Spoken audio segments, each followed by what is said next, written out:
இந்த விஷயம் எனக்கு மிகவும் நெருக்கமானது என்று நினைக்கிறேன். ஏனெனில் மக்கள் உணரவில்லை. அவர்கள் வெறும் புதைந்துள்ள பொக்கிஷங்கள் என்றுதான் சொல்கிறார்கள்.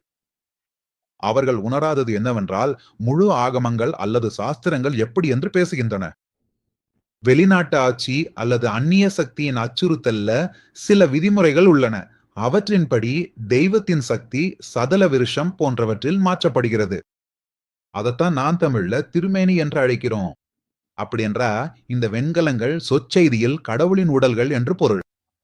அதனால் அவை காலை எழுப்பப்படுவார்கள், விழாவாக குளிப்பாட்டப்படுவார்கள், உலர்த்தப்படுவார்கள், உணவு அளிக்கப்படுவார்கள், உடை அணிவிக்கப்படுவார்கள், உடை அணிவிக்கப்படுவார்கள், உளவு அளிக்கப்படுவார்கள், பிறகு விழாக்கள், திருமணங்கள் நடத்தப்படுவார்கள். அவையெல்லாம் அவர்களுக்கு நடக்கும். இரவில் அவர்கள் மீண்டும் தூங்கச் செல்வார்கள். அவர்களுக்கு தாலாட்டு பாடப்படும்.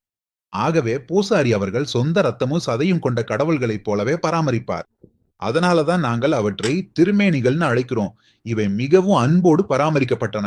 உண்மையில இன்னொரு நிகழ்வுல ஒரு பூசாரி சென்று திருடப்பட்ட வெண்கலத்தை அடையாளம் கண்டார். அவர், நான் என் குழந்தைய போலவே இதை அடையாளம் காண முடியும் என்று சொன்னார்.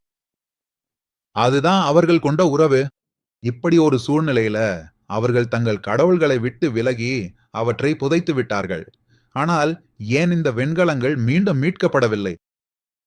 நான் பலமுறை யோசிச்சிருக்கிறேன். எனக்கு தோன்ற ஒரே காரணம் என்னவென்றால், அந்த பாதுகாவலர்கள் அவை எங்கே புதைக்கப்பட்டுள்ளன என்பதை வெளிப்படுத்துவதற்கு பதிலாக தங்கள் உயிரையே தியாகம் செய்தார்கள்.